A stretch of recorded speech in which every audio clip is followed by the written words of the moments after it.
온 이스라엘 가운데 압살롬 같이 아름다움으로 크게 칭찬받는 자가 없었으니 그는 발바닥부터 정수리까지 흠이 없음이라.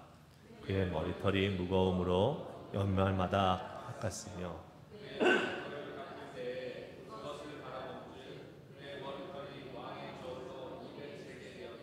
압살롬이 아들 셋과 딸 하나를 낳았는데 딸의 이름은 다말이라. 그의 얼굴은 아름다운 여자더라.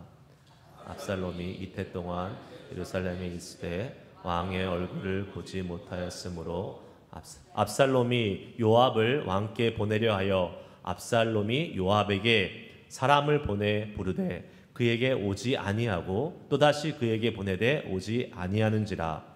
압살롬이 자기 종들에게 이르되 보라, 요압의 밭이 내 밭 근처에 있고 거기 보리가 있으니 가서 불을 지르라 하니라.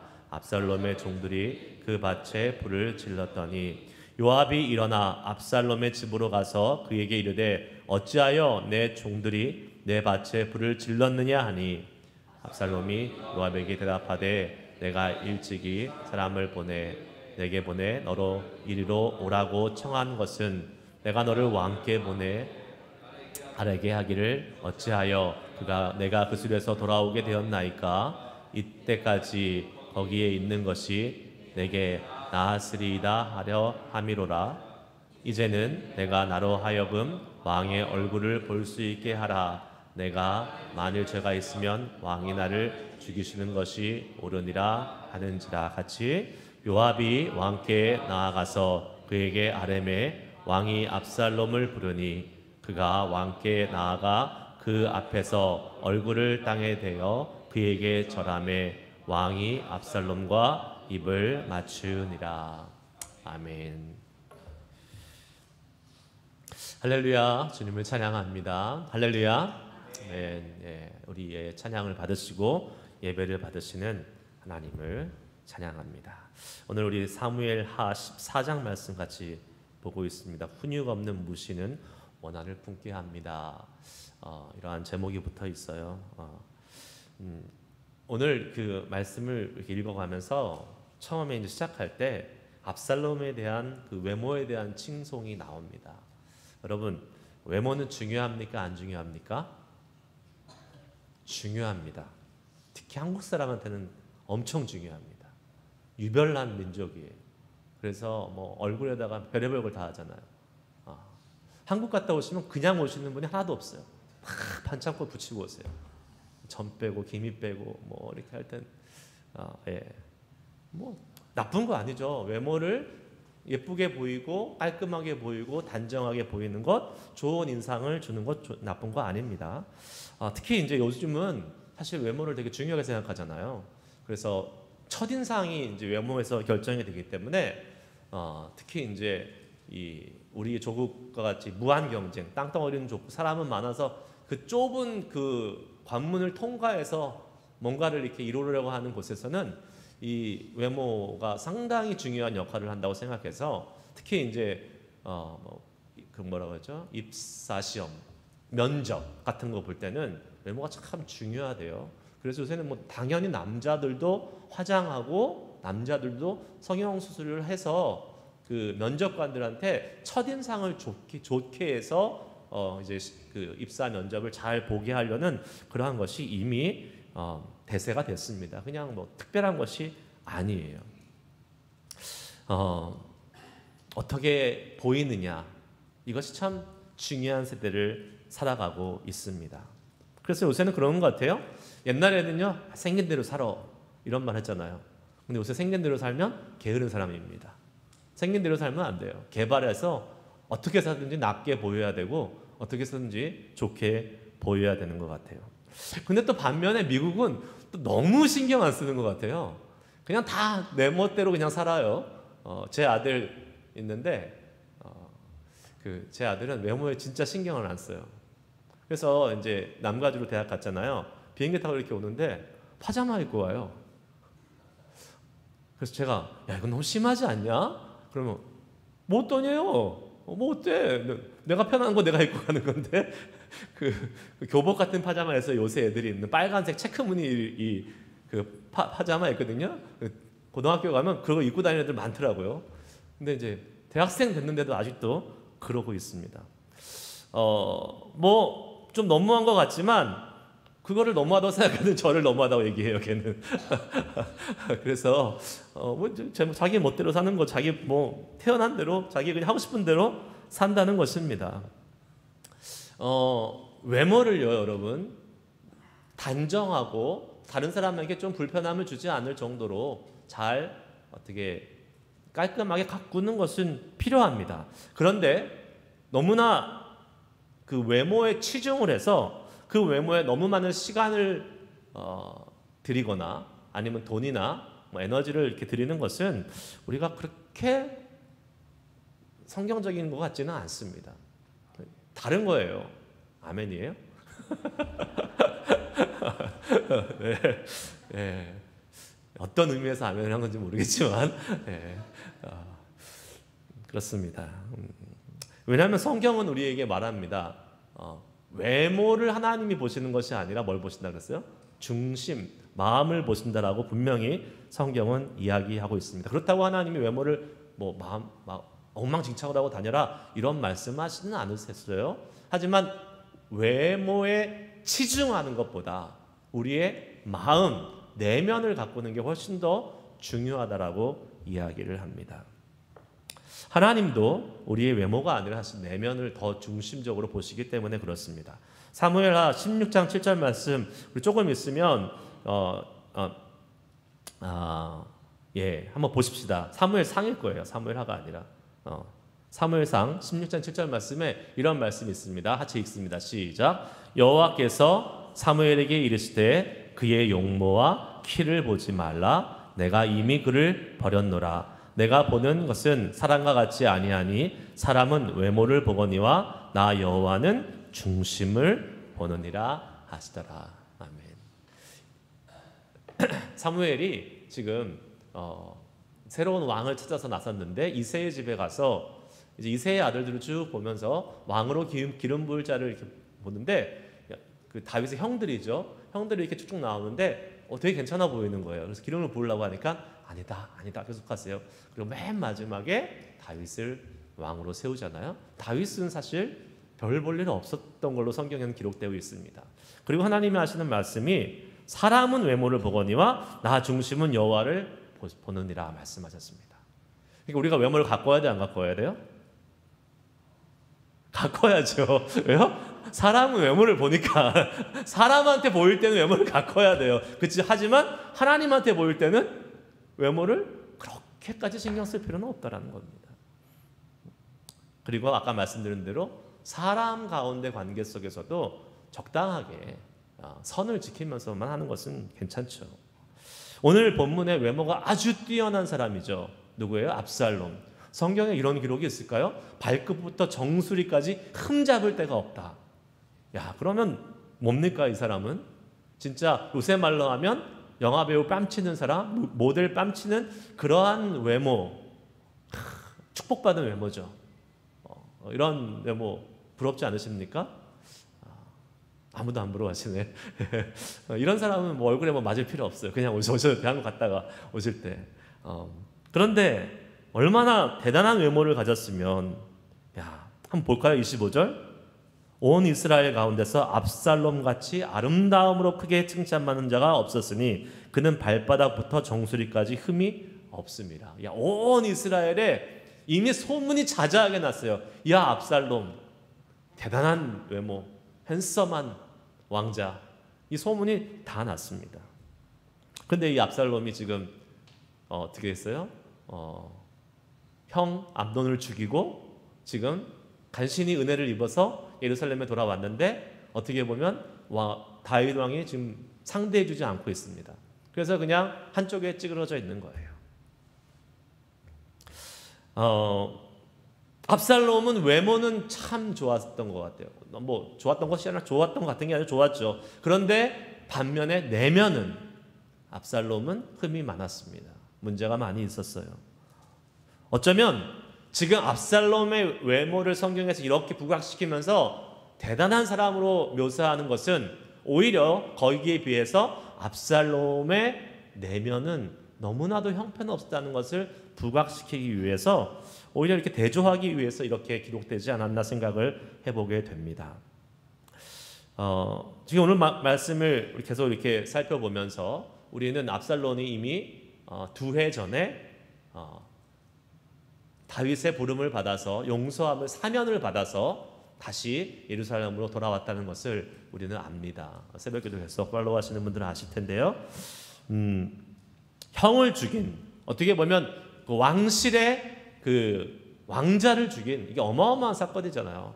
이건 온 나라적으로 다 알려진 사건일 수밖에 없는 공공의 어떤 딱 낙인이 찍힌, 어떻게 보면 마녀사냥이 될 수 있는 이 압살롬, 모두가 다 죄인이라고 알고 있는 이 압살롬을 다윗이 용서해 줬잖아요. 용서해서 이제 불러왔습니다, 예루살렘으로.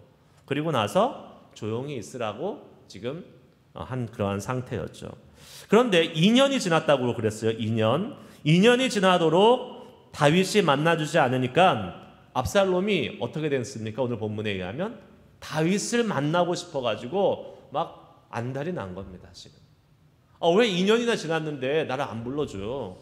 2년이면 충분한 거 아니야? 2년 동안 자숙하고 2년 동안 회개했으면 될 거지 왜 나를 아직도 안 만나주는 거야? 나 지금 아버지 만나야겠어 라고 지금 불만을 가득 삼은 채 지금 그것을 만나기 위한 방법들을 찾아내고 있는 것입니다. 여러분, 근데 지금 압살롬이 그럴 수 있는 처지입니까?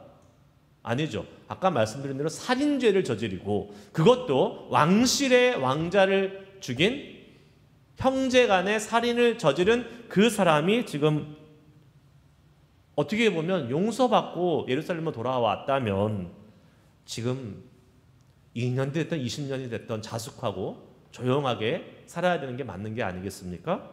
그런데 지금 압살롬은 뭐예요? 그 마음속에 은혜는 온데간데 없고 불만이 지금 생긴 거예요. 나를 2년 동안 안 불러? 이러한 지금 상황이 된 것이죠. 요새 현대 크리스찬들에게 이 압살롬과 같은 모습이 종종 보이는 것 같습니다. 여러분, 제가 그런 생각이 참 많이 들어요. 그래서 종종 말씀드리잖아요. 물에 빠진 사람 건져냈더니 보따리 달라고 하는 그러한 이 표현이 우리 요새 현대를 살아가는 어떤 철없는 그리스도인, 세속적인 그리스도인들에게 그대로 적용이 되는 것 같아요. 하나님께서 죽을 수밖에 없는 죄인들을 건져주셨더니 죽음에서 생명으로 이 놀라운 은혜를 주셨더니 나중에 뭐라 그러냐면 더 달라 그러는 거예요. 우리가 수요일날 말씀드렸잖아요. 예수 믿는 사람의 가장 큰 복은 뭐라고요? 예수 믿는 거, 예수 믿은 거에 가장 큰 복이에요. 그것보다 더 큰 건 없어요. 근데 자꾸 더 달라 그럽니다. 그리고 그걸 못 받으면 어떻게 해요? 불만이 생겨요. 불만이 많은 현대 그리스도인들이 많아졌어요. 교회에 대한 불만, 목사에 대한 불만, 성도에 대한 불만, 그리고 그 불만은 결국 하나님에 대한 불만으로 쌓여가는 성도들도 사람들도 많아졌습니다. 문제가 뭔지 아십니까? 교회에 와서 막 불만이 가득한 사람들이 많지는 않아요. 그러나 있습니다. 의외로 있습니다. 문제는 뭐냐면 그런 사람들은 교회에 불만 있는 사람들은 절대 그 교회를 떠나질 않아요. 불만 있으면 다른 교회 가면 되잖아요. 교회 가면 세상은 넓고 교회는 많은데 절대 안 떠나요. 와가지고 오만상 쓰고 그 자리에 앉아 있어요. 왜 그러는지 모르겠어요. 참. 하나님이 마치 그냥 큰 사명을 주셔서 거기에 있는 것처럼 말씀드립니다. 세상은 넓고 교회는 많다. 교회에 불만이 있어요? 그러면 불만 없는 교회로 가세요. 근데 문제는 또 뭔지 아십니까? 그 사람은 어디든 가나 또 불만이 생겨요. 그래서 안 가는, 이미 그 사람이 현명한 사람이에요. 이미 가도 불만이 있을 것 같으니까 거기 있는지 모르겠습니다만은 참 안타까운 거죠. 전 그런 사람도 봤어요. 11조를 그 교회도 안 한대요. 자기가 다니는 교회 안 한대요. 왜 안 해요? 그러니까 못 믿겠대요. 그래가지고 자기는 11조를 다른 교회에다가 한대요. 야, 참 너무 불쌍하지 않습니까? 그럼 왜 그 교회를 다녀요? 자기가 11조 하는 그 교회를 가서 섬겨야 되는 거죠. 참 안타까운 거죠. 근본적인 문제가 뭘까요? 그 교회가 문제일까요? 그 주변에 있는 교인들의 문제일까요? 목사가 문제일까요? 네, 그럴 수도 있습니다. 하지만 근본적인 문제는 그 사람의 마음에 있어요. 그 사람의 마음. 은혜를 모르고 은혜를 잊어버린 아까 말씀드린 배은망덕한 마음 때문에 그렇습니다. 여러분, 우리가 죽다가 살아났는데 뭐가 필요해요? 그냥 다 감사한 거죠. 다 너무나 감사한 거죠. 그런데 왜 그런지 아십니까? 세상은 계속해서 우리를 부추깁니다. 야, 너 이런 권리가 있어. 그 권리를 찾아야 돼. 너 이런 대접 받아서는 안 돼. 너 바보 천치야? 왜 그 대접 받고 그렇게 살아? 세상은 계속해서 우리의 권리를 이렇게 찾아내라고 합니다. 제가 옛날에 몇 년 전인가 한국에 갔는데요. 진짜 너무나 이게 진짜 사실인가 할 정도의 황당한 광경을 목격했어요. 제가 이 KTX 타고 이렇게 지방에 가는데 제가 또 미국에서 온 촌놈 아니겠습니까? KTX 타니까 얼마나 좋던데 눈에 동그래져가지고 이렇게 좋은 열차가 있나 타고 이렇게 막 감상하고 있는데 제 옆인가 사람들이 이렇게 어떻게 봤는 어떤 일이 벌어졌는지 모르겠지만 좌석이 겹친 것 같아요. 뭐 그럴 일은 없겠지만 어떤 엄마가 애를 데리고 와서 자리를 잡으려고 하는데 누가 앉아 있는 거예요. 그리고 분명히 그 사람은 그 좌석에 있어요. 근데 이 여자도 그 좌석인 것 같아요. 그래서 막 옥신각신 막 이야기를 하고 있는데 그 옆에서 아들이 엄마 톡톡 치면서 엄마 괜찮아 이렇게 하는 거예요. 야, 되게 성숙한 애다. 되게 괜찮은 애다 했더니 뭐라는지 아세요? 엄마, 우리 이거 얘기해서 더 많이 받아내면 돼. KTX에다가 컴플레인 해가지고 더 많이 받아내면 돼. 괜찮아. 제가 그거 보고 깜짝 놀랐어요. 걔가 초등학생 한 2학년, 1학년 정도밖에 안 되는 애였어요. 세상이 이렇게 우리를 만들고 있습니다. 그러니까 그런 교육을 받고 자라는 사람들, 또 그런 세상에서 살아가고 있는 우리들이 교회에 와서 내 권리 주장하는 건 너무나 당연한 거 아니겠습니까? 절대 손해보지 않으려는 하는 것 너무나 당연한 거 아니겠습니까? 그런데 정말 하나님의 은혜를 입은 사람들, 정말 하나님의 구원의 감격을 경험한 사람들은 그런 말 못합니다. 할 수가 없어요. 적반하장이 되어서 자꾸 주님께 많은 것을 요구하는 크리스찬들이 점점 많아지는 것 같아요. 안타깝지만 교회에서 조금만 자기 마음에 맞지 않으면 섭섭하다 그러고, 조금만 마음에 들지 않으면 이 교회 잘못된 방향으로 간다 그러고, 교회 잘 가고 있거든요. 그런데 자기 마음에 안 드니까 잘못된 방향으로 간대요. 계속. 저는 그런 결심을 했어요. 그런 교회들을 쭉 교회의 모습들을 보면서 절대 나중에 이제 제가 부목사 때 본 거예요. 절대 나중에 내가 담임 목사하면 나는 절대 제가 목회하는 교회는 커스터머 서비스하는 교회는 안 할 거다. 그냥 가가지고 쩔쩔쩔 매요. 교회 가서 교인들 이 사람 비유 맞추고 저 사람 비유 맞추고 막 쩔쩔쩔 매는 겁니다. 여기서 뭐 해달라 그러면 네 그렇게 해줘야죠. 저기서 보면 네네 그것도 맞습니다. 하나님이 무슨 시답니까? 종입니까? 반대잖아요. 우리가 하나님의 종이지. 우리가 불편하고 우리가 어려워도 하나님의 그 뜻에 맞춰서 사는 것이 교회 아니겠습니까? 근데 지금 참 이게 어려운 현실이에요. 하나님께서 긍휼과 자비로 우리를 헤아리시고 돌봐주시니까 마치 내가 뭔가를 요구해도 되는 것처럼 생각하는 사람들이 많아지고 있다는 거예요. 내 뜻대로 해주지 않으면 안 되는 것처럼 하나님께 내놓으라고 적반하장으로 하나님을 대하는, 막 하나님께 화내고 따지고 그런 분들도 종종 계시더라고요. 우리 교회는 없는 줄 믿습니다. 아멘. 찔리세요? 아니, 없어요. 제가 볼 때는 현재까지는 없어요. 앞으로 어떨지 모르겠지만 네, 없는 것 같아요. 감사한 일이죠. 압살롬은 그런 사람이었어요, 여러분. 네. 다윗에게 은혜를 입어서 아버지 왕에게 어떻게 보면 사면을 받은 거죠. 저기 살인을 저지른 그 지방에 어떻게 보면 유배당하는 것처럼 가만히 있어야 되는데 다시 예루살렘 노성으로 올 수 있는 은혜를 입었잖아요.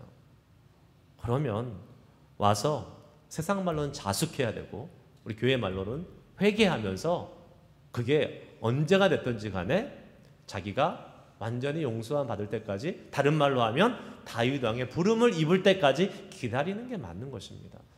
이거는 뭐 영적인 것을 떠나서 인간적으로 봤을 때도 그런 거예요. 맞는 거예요. 세상의 이치로도 그렇게 해야 되는 게 맞는 거예요.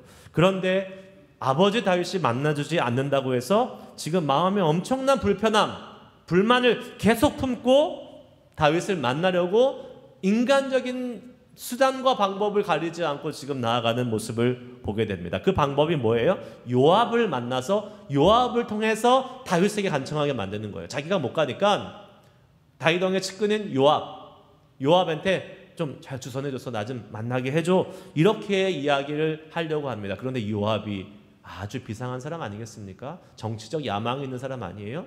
지금 다윗 왕이 압살롬 안 만나주는 거 뻔히 알고 있는데 요압이 그 압살롬한테 가가지고 압살롬 얘기를 듣고 다윗 왕과 만나면 주선해 줄까요? 안 하죠. 그러니까 요압도 지금 안 가는 겁니다.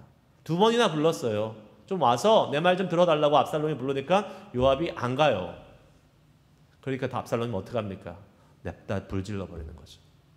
요압 밭에 있는 보리에다가 불을 지르는 것입니다. 압살롬이 어떤 사람인지를 제대로 보여주고 있어요. 자기가 원하는 자신의 야망과 자신의 목적을 위해서는 수단과 방법을 가리지 않는 것입니다. 심지어 다른 사람에게 피해를 입히고 다른 사람이 그것으로 인해서 어려움을 겪어도 상관없는 거예요. 폭력적인 방법 상관없어요. 자기가 이루고자 하는 야망을 위해서 어떻게 해요? 할 수 있는 건 다 하는 거예요. 전형적인 세상의 방법입니다. 압살롬은 어떻게 해야 됐습니까? 자중하고 있어야 돼요. 기다리고 있어야 되는 게 맞는 거예요. 회개하고 있어야 돼요. 2년 지났으니까 됐어요. 누가 결정하는 겁니까? 자기가 결정합니까? 죄인이 자기 죄를 사면하는 겁니까? 왜 나를 만나주지 않는 거야 하고 불만을 품을 수 있는 상황이 아니라고요. 그가 진정 자신의 잘못을 뉘우치고 회개하고 있다면 그는 기다려야 되는 것입니다.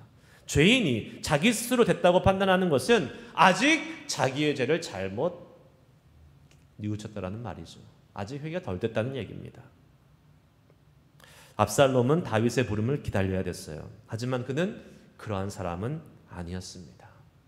외모는 그럴싸했을지 몰라요. 외모는 완벽했을지 몰라요. 하지만 그의 마음은, 그의 내면은 너무나도 형편없었던 사람이 압살롬이었던 것입니다. 오늘 이 말씀을 통해서 하나님은 우리에게 다시 한번 우리의 내면을 점검해 보라고 말씀하시는 것 같습니다. 겉으로는 다 뭐 멀쩡한 것 같아요. 우리는 교회에 올 때 그래도 단정하게 깨끗하게 옷 입고 또 머리 부시시한 것도 좀 빗고 좀 화장도 하고 그러고 이제 오지 않습니까, 여러분? 아침인데도 비비크림 바르신 자매님들도 계시는 것 같고 풀 메이크업은 안 하셔도 되는데 그냥 비비크림 정도만 바르시면 충분합니다. 아침에는 그 정도 바르시고 왔고. 그런데 여러분, 그렇게 외모는 갖췄잖아요. 그래도 기본적으로 새벽인데 주일날은 더 하죠. 주일날은 더 잘 입고 오잖아요, 오히려. 근데 과연 우리의 내면은 얼만큼 준비되어 있습니까? 우리의 내면은 얼마나 하나님이 보시기에 합당하고 거룩한 모습으로 깨끗하고 단정하게 주님 앞에 나오고 있습니까? 그거 주님이 오늘 말씀하시는 거예요. 만약 우리는 겉으로 우리의 외모를 치장하고 단장하고 주님 앞으로 나오는데 우리의 내면은 그렇지 못하다면 그러한 사람을 성경은 뭐라고 얘기해요? 외식하는 자라고 이야기합니다. 위선자라고 이야기합니다.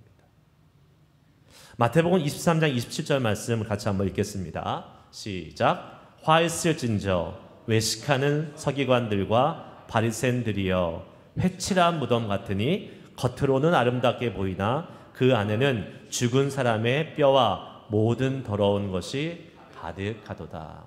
아멘. 하나님이 바리새인과 서기관들 책망하시면서 이야기하셨어요. 야, 너네 겉으로는 번지를 한데 너네 안에 마음속에는 아주 더러운 썩어가는 그러한 부패한 것들이 가득하다라고 예수님이 말씀하시는 것입니다. 우리는 어떻습니까, 여러분? 겉으로 보이는 모습과 내 안의 모습이 일치합니까? 저는 그 미국에 있는 한인 교회들을 보면서 참 많은 퍼센티지가 우리의 다음 세대의 사람들이 교회를 이렇게 떠나는 모습들, 혹은 한국도 마찬가지죠. 미국은 더 심한 것 같아요. 그걸 보면서 되게 고민이 많이 되고, 또 어떻게 하면 이것을 다시 돌이킬 수 있을까 하는 그러한 기도를 많이 하면서 그 원인들을 좀 이렇게 생각해보고 찾아야 되잖아요.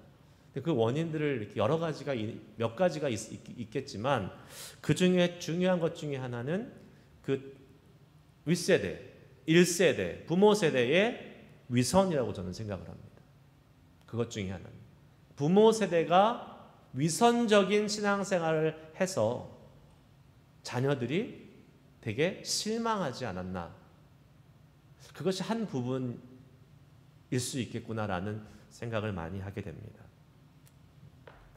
참 뭐 다 교회 가잖아요. 이민자들은 거의 다. 지금은 좀 양상이 바뀌었지만 예전에 이제 우리 한 세대 두 세대 전만 하더라도 이민 사회는 다 교회를 가는 사회였잖아요. 그런데 그 이민 세대가 주일하는 교회에 와서 정말 열심히 봉사합니다. 교회에서 열심히 봉사하고 다 집사 되고 장로 권사 되고, 그래서 교회에서는 집사님 권사님 그래도 뭐 그 타이틀이 있기 때문에 좀 조심하고 좀 이렇게 잘 이렇게 거룩한 모습을 보이는 것 같은데, 집에 가면 그건 이제 온데간데 없고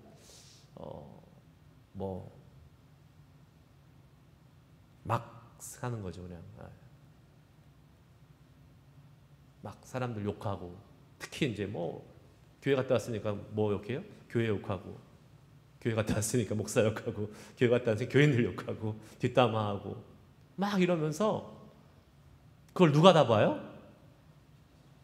자녀들이 다 본 거예요. 자녀들이 다 봐요.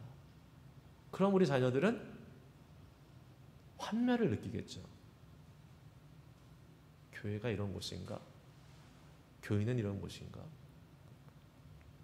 그걸 보고 자라는 아이들이 계속 신앙을 갖는 것이 신기한 일이죠. 기적인 거죠. 그것이. 신앙을 버려도 전혀 이상할 것이 없다라고 저는 생각을 합니다. 교회 안의 모습과 가정에서 모습과 직장에서 모습이 같아야 돼요. 그렇지 않으면 소망이 없습니다. 소망이 없어요. 이미 자녀들을 키우신 분들은 이제 해당 사항이 없겠지만 지금 자녀들을 키우고 계신 분들은 잘 들으시기 바랍니다.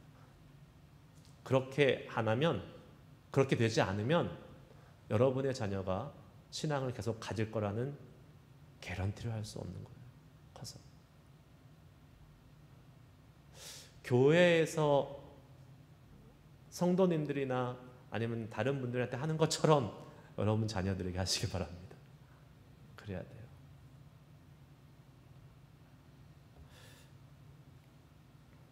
예수님이 서기관과 바리새인들에게 하셨던 말씀을 우리는 명심해야 됩니다. 겉으로는 그럴듯하게 포장되어 있지만 내면이 더럽고 냄새나고 썩어져 가고는 있지는 않은지, 그렇게 되지 않도록 우리는 우리의 마음, 우리의 영혼, 우리의 내면을 늘 점검해야 돼요. 그냥 넋놓고 있으면 안 돼요. 항상 체크해야 돼요. 어떻게 해요? 말씀 앞에 비춰야 돼요. 말씀 앞에. 내가 기준이 돼서는 안 됩니다. 내 생각으로 이 정도면 괜찮은 것 같지? 그러면 다 사람마다 기준이 다 다르잖아요. 그래서 어떤 사람은 그냥 요만큼 조금 기준이 낮아요. 그러면 이렇게 옆에서 이렇게 볼 때 별로 열심히 안 하고 별로 저 정도는 안 될 것 같은데 생각이 드는데도 자기는 엄청 만족하면서 나는 되게 경건한 그리스도인이야 라고 사는 사람들이 있어요. 기준은 뭐가 돼요? 하나님의 말씀이 돼야 돼요. 하나님의 말씀 가운데 늘 붙어 있어야 돼요. 그래서 말씀을 읽고 묵상하고 그 말씀이 나한테 뭐라고 이야기하는지, 뭐라고 교훈하시는지 그 말씀에 나를 계속 비추면서 나를 체크하는 거예요. 점검하는 거예요.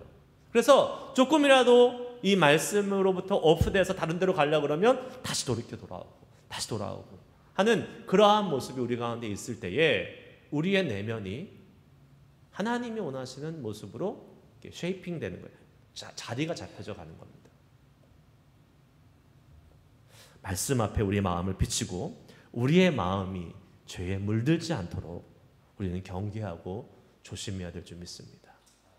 그러한 모습을 우리가 이 아침에 주 앞에 기도하면서 다시 한번 회개할 거는 회개하고 또 우리가 주님 다시 우리가 말씀의 사람으로 또 주님이 원하시는 사람으로 늘 우리가 준비되어서 하나님이 쓰시고자 할 때에 주님 저희를 사용하시고 또 저희를 통하여 하나님의 일을 이루시옵소서 라는 그러한 소망을 드릴 수 있는 그런 아침이 될 수 있기를 주의 이름으로 축복합니다. 찬양하시겠습니다. 첫 번째 불렀던 찬양 우리 함께 익히로 해주세요. 함께 부르실 때에 정말 우리의 영혼이 정금과 같이 정결하게 되기를 소망합니다. 우리의 외모가 아닌 우리의 마음이 우리의 영혼이 거룩해져서 주님께 쓰임받을 수 있는 자 되게 하여 주시옵소서. 행여나 우리의 겉과 속이 달랐던 모습들이 내가 느껴진다면 주님 앞에 이 아침에 회개하고 주여 내 안이 먼저 주님이 원하시는 사람으로 변화될 수 있도록 인도하여 주시옵소서. 기도하도록 하겠습니다. 나의 마음